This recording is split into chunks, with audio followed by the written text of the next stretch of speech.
প্রথমে আমি সবাইকে শুভ নববর্ষ দিতে চাই। 1433 যেন আমাদের 1432-এর যত ভুল ছিল সেখান থেকে শিক্ষণীয় জিনিসগুলো নিয়ে আমরা যেন 1433-এর যাত্রা শুরু করি। এবং আমাদের এই আনন্দ আয়োজনের পক্ষ থেকে সবাইকে ওয়েস্টার্ন ঢাকা এবং শেরাটনের পক্ষ থেকে শুভেচ্ছা, অনেক অনেক শুভেচ্ছা। আর সবচাইতে মূল যে আমাদের যে যারা এখানে আসেন আমাদের এই অনুষ্ঠানটাকে বারবার আমাদেরকে আয়োজনটাকে খুব প্রাণবন্ত করে তোলেন এবং তাদের উৎসাহেই কিন্তু আমরা প্রতি বছর এই আয়োজনটা করি।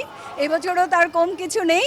আর দেখতেই পাচ্ছেন আমরা বায়োস্কোপ বাঙালিয়ানার কিছু জিনিস রেখেছি যেন মানুষ এই জিনিসগুলোকে মনে করতে পারে, কারণ অনেকেই এই জিনিসগুলো হারিয়ে যাচ্ছে। আমরা দেখেছেন যে ওখানে ওই যে প্যারোটের যে গণনা, পাখি গণনার, এটা কিন্তু আমার তো পার্সোনালি খুব ভালো লেগেছে এবং আমি খুব এনজয়ও করেছি। এছাড়া বাচ্চাদের জন্য কিছু অ্যাক্টিভিটিস রাখা আছে যেন বাচ্চারা নিজেকে এঙ্গেজ রাখতে পারে, অনেকগুলো সময় এখানে যেন কাটাতে পারেন। আর মা বাবারা যেন মনের মতো করে গান শুনতে পারেন। লাইভ মিউজিক রাখা আছে এবং তাদের পছন্দের গানও কিন্তু গায়করা শোনাচ্ছেন। সো আমার মনে হয় যে পুরো আয়োজন ঘিরে এবং বাইরে যে পরিমাণ চটপট আমরা যে বাঙালিয়ানা খাবারগুলো পছন্দ করি সব আয়োজন রাখা আছে। আমাদের এন্ট্রি মূল্য রাখা আছে 2000 টাকা। এটার সাথে আপনি ফুড কুপন পাচ্ছেন এবং এই সমস্ত অ্যাক্টিভিটিসের জন্যও কুপন পাচ্ছেন। তো আমার মনে হয় যে একটা মানে বৈশাখের বাইরের যে তপ্ত খরদাহ যে একটা ওয়েদার, সেটাতে থেকে আমরা আসলে এখন তো খুব তাড়াতাড়ি অসুস্থ হয়ে যাই। সেই জায়গা থেকে যদি সুস্থ থাকতে চাই এরকম একটা পরিবেশে এসে সারাদিন কাটানো আমার মনে হয় মানে খুবই মজার একটা ব্যাপার। আর অবশ্যই ধন্যবাদ ব্যাংক এশিয়াকে যারা আমাদের এখানে প্রাইম পার্টনার আছে আমাদের সাথে।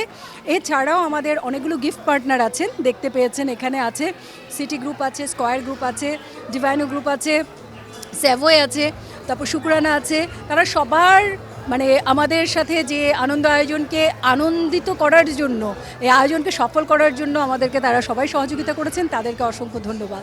আমরা এখানে কিন্তু সব বয়সী মানুষ দেখতে পাচ্ছি, একদম বাচ্চা থেকে শুরু করে। তো কি মনে হয় যে তারা আসলে কতটা উপভোগ করছে আজকের এই আয়োজনটা? আমরা কিন্তু তাদের উপভোগ্য করার জন্যই আজকের দিনটাকে বানিয়েছি। কারণ আমরা কি করি, ওই মারা খোপা করব, ফুল পরবো, বাবারা পাঞ্জাবি পরবো, এই নিয়েই ব্যস্ত থাকি। বাচ্চাদের কথাটা মাথায় রেখে কিন্তু আমরা এই আনন্দ আয়োজনটা এখানে করে থাকি।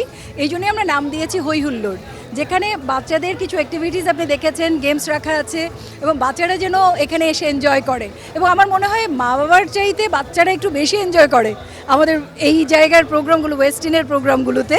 কারণ বাচ্চারা তাদের মনের মতো করে সব কিছু পায় এবং সেফটি এবং সিকিউরিটির ওই জায়গাটা আমরা মাথায় রেখে সব কিছু ব্যবস্থা করি। তো সব দিক মিলিয়ে আমার মনে হয় হ্যাঁ, আমরা আয়োজনটা এরকমভাবেই করি। আসলে বৈশাখটা তো সবার, তাই না? বৃদ্ধদের জন্য যা, বাচ্চাদের জন্য তা। তো নতুন বছরকে আমার মনে হয় বাচ্চাদের জন্য তো এটা অনেক ইম্পর্ট্যান্ট একটা জায়গা। এই জন্যই আমাদের এই আয়োজনটা সবাইকে ঘিরে করা।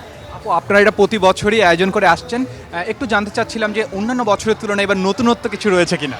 হ্যাঁ, নতুনত্ব তো অবশ্যই আছে। আপনি দেখতে পেয়েছেন ডুডলসের ব্যবস্থা রাখা আছে। ডুডলসটা হচ্ছে এরকম যে আপনি দেখছেন, তো আপনাকে দেখছেন আরেকজনের আঁকিবুকিতে কেমন হয়, এবং আমার মনে হয় এই জায়গাটা খুব মজাদার।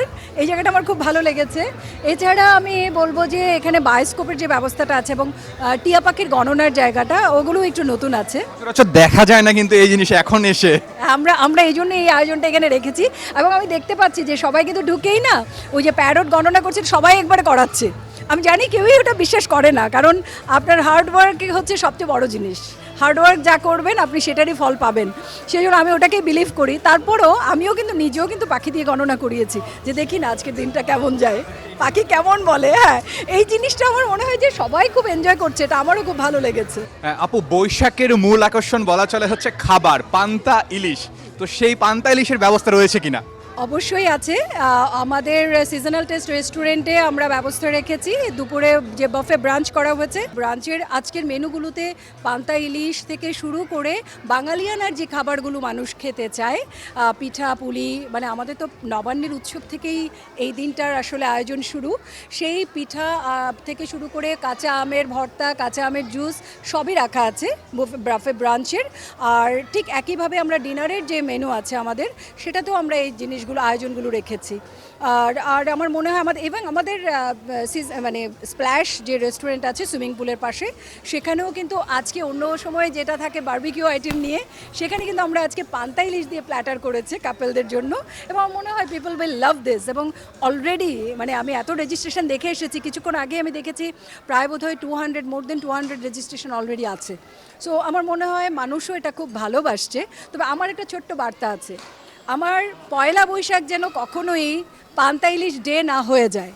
মানুষ যেভাবে বলে পান্তা ইলিশের কথা, আমি চাই পয়লা বৈশাখের যে নিজস্ব একটা বৈশিষ্ট্য আছে, নতুন বছরকে বরণ করা, সেই আনন্দ আয়োজনই যেন থাকে।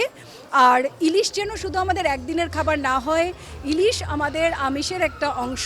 এবং আমরা জানি যে ইলিশ একমাত্র মাছ, যেই মাছটা সমুদ্রে থাকে কিন্তু প্রজননের সময় নদীতে আসে। আর সেই নদীগুলো, মিঠা পানিগুলো আমার দেশকে ঘিরে, পদ্মা, মেঘনা, যমুনা, আমরা সবাই জানি, সেই নদীগুলোর যেই বাঁকে ইলিশ এসে প্রজনন ক্ষমতাটা ছড়িয়ে দেয়, এই বাঁকগুলো আমরা দেখেছি যে হারিয়ে যাচ্ছে। আমাদের সংশ্লিষ্ট যারা আছেন কৃষির, মৎস্যের সাথে, এবং আমাদের সরকারি ঊর্ধ্বতন কর্মকর্তাদের আমার একটা আকুল আবেদন থাকবে, ইলিশ যেন সবার পাতেই আসে, এটা যেন আভিজাত্য রেস্টুরেন্টের খাবার না হয়ে যায়। এবং এটা সবার জন্য সহজলভ্য করার জন্য, ইলিশের প্রজননগুলোকে বাড়ানোর জন্য বাংলাদেশে ওনারা যেন উদ্যোগ নেন।